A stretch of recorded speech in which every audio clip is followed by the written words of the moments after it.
Hey everyone, welcome to Mad Acts 2020. I really am praying today and deciding for God to use this channel to change your life for the good and to believe again that God is able to do exceedingly abundantly above all that you could ask or think. Once again, thank you so much for your continued support, and if you are new to my channel, don't forget to click subscribe for more weekly updates on Mad Acts 2020. God bless everyone, God cares.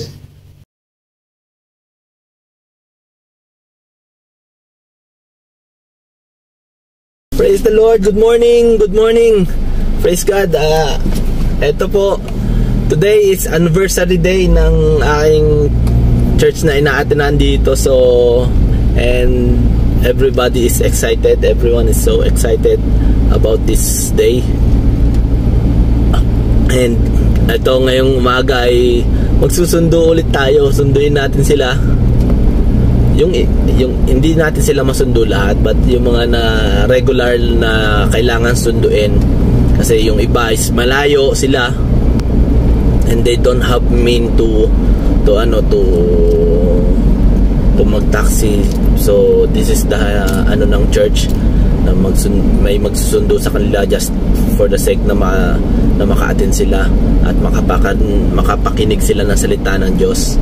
And sa ganyang paraan, sa ganyang ministry, sa ganitong ministry, we are so excited to do it for the glory of God. Amen. Praise the Lord. So samahan po ninyo ako sa aking pagsundo sa kanila. Unahin natin si Ate Grace. Si Ate Grace, tapos sila Kuya Broylan na. Uy! I miss the gasoline station. Well, ano na nga pala ako, empty na yung gasoline, aking gasoline. Daan tayo saglit. I miss it. So dito tayo dadaan. Huwag dyan. Hindi ko kabisado dyan. Baka magpaikot-ikot tayo dyan. Dito na lang tayo sa kabisado natin. Praise the Lord. So how's everybody? Kamusta po kayo? I hope you guys are once again are all in a good shape. Nasa mabuting kalagayan po ang bawat nawa po ay kayo ay nasa mabuting kalagayan. And be encouraged po na whatever situation you may be in, always remember God has you in the palm of His hand, and whatever it is po, I know good or bad, only God knows, and God cares for you po. Ayan, papundaan muna ako sa gasolinahan. See you po mamaya. Yun guys, nandito na ako ngayon kay Ate Grace sa accommodation niya. Hinihintay ko na lang siyang bumaba. Dito siya sa bandang likod dito. So praise the Lord. Una ko siyang sinundo, and then next sila Kuya Proylan and family, and si Jen, sila Jen, family, Raf, yan. Next pa si Ate Josie daw ay hindi na mag-Uber na lang daw. So praise the Lord. Praise God. Then diretso na kami sa sa church. Maraming salamat po sa inyo sa walang sawang pag-support kay Mad Acts 2020. Thank you for your support. Sa walang sawang pagsubaybay. I hope you guys are encouraged by this kind of content, and I hope that God will use this content, this channel to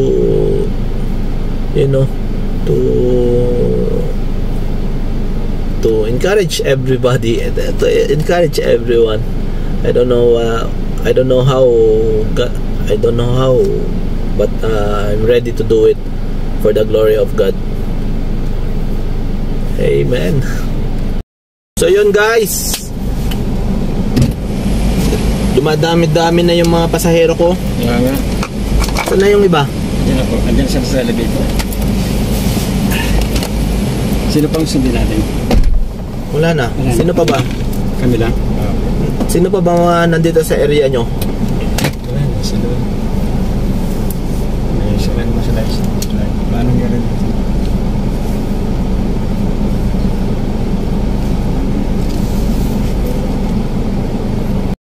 Ayan na po yung mga sinundo. Hello po. Mga magaganda at po. Welcome vlog. Hindi. Hindi siya. Ayan, di ba?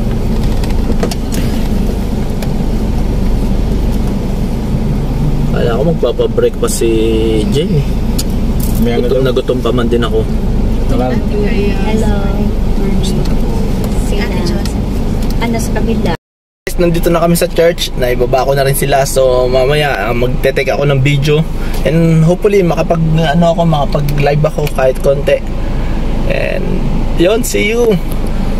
A few moments later. Yun guys, atin tayo ngayon ng anniversary. So ready na tayo. Let's go. Praise the Lord. Happy 10th year anniversary sa JCC EMT. Shout out sa inyong lahat. Shout out kay Pastor Bam at the rest of the Pastor Bear, Sister Leonor. Sa inyo pong lahat, happy 10th year anniversary. God bless everyone po. Praise God. Let's go. Inspired anew with you, Panginoon, O God. Hallelujah. Maraming salamat, Lord, na Ikaw ay Diyos na mabuti, Panginoon. Na Ikaw ay Diyos na mapagmahal, Panginoon. Na Ikaw ay Diyos na mapagpatawad. Hallelujah. Na Ikaw ay Diyos na laging tumutulong sa amin, Panginoon. That we never be called upon you, Panginoon, Lord. Your ears are already attuned to our Panginoon. We are not limiting you, Lord. We are not limiting you, Lord. But do what only you can do sa aming buhay, Panginoon, O God. Lord, hallelujah, Lord. Ang buong araw na ito, Panginoon, ay sa iyo, Panginoon, O God. Madakilang maparangalan namin, Panginoon, O God. Pakunahan mo kami sa lahat ng aming gagawin, ang aming worship service ngayong araw na ito, Panginoon, O God. Tunay na pagpalain mo mula sa aming praise and worship, Panginoon. Hallelujah. Hallelujah. Lord, thank you, Lord, for all the skills and talents, Lord, for all the time and effort that these people are extending for you, Panginoon, O God. Hallelujah. May you bless them, Lord, from the head and up to the soles of their feet, Panginoon, O God. Hallelujah, Lord. And continue, Lord, to anoint all the souls, Panginoon, that we have prepared for you, Panginoon, O God. And Lord, we are excited, Panginoon, sa mensahe mo sa pamamagitan ng aming Pastor Abraham Malagan, Panginoon, O God. Panginoon, O God. Anoint the word that we got out of His mouth, Panginoon, O God. Hallelujah, Lord. And cover Him out, Lord, with the blood of Your Son, Jesus Christ. Hallelujah, Panginoon, O God. And maging, Panginoon, sa magiging ng aming tayo sa offering, Panginoon, O God. Pagpalain mo ang tao, Panginoon, at ako lamang sa likuran ng iyong presensya, Panginoon, O God. Hallelujah, Lord. Hallelujah. May He encourage us more, Lord, to give more, to give back to you, Panginoon, O God, in terms of financial things, Panginoon, O God. Hallelujah, Panginoon. Lord, muli, Panginoon, ibili namin sa iyo ang araw na ito, Panginoon, O God. Let your divine covering, Lord, be upon this church all throughout the day, Panginoon, O God. In Jesus' name, and all of us will gladly say, Amen.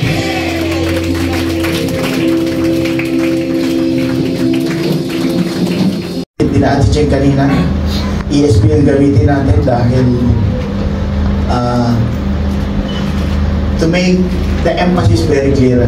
If you read this First Peter in the book of English chapter, First Peter, there's an introduction, and the chapter 1 there's greeting, okay, and then in verse 3 of chapter 1 there's a title there, Born Again to a Living Hope.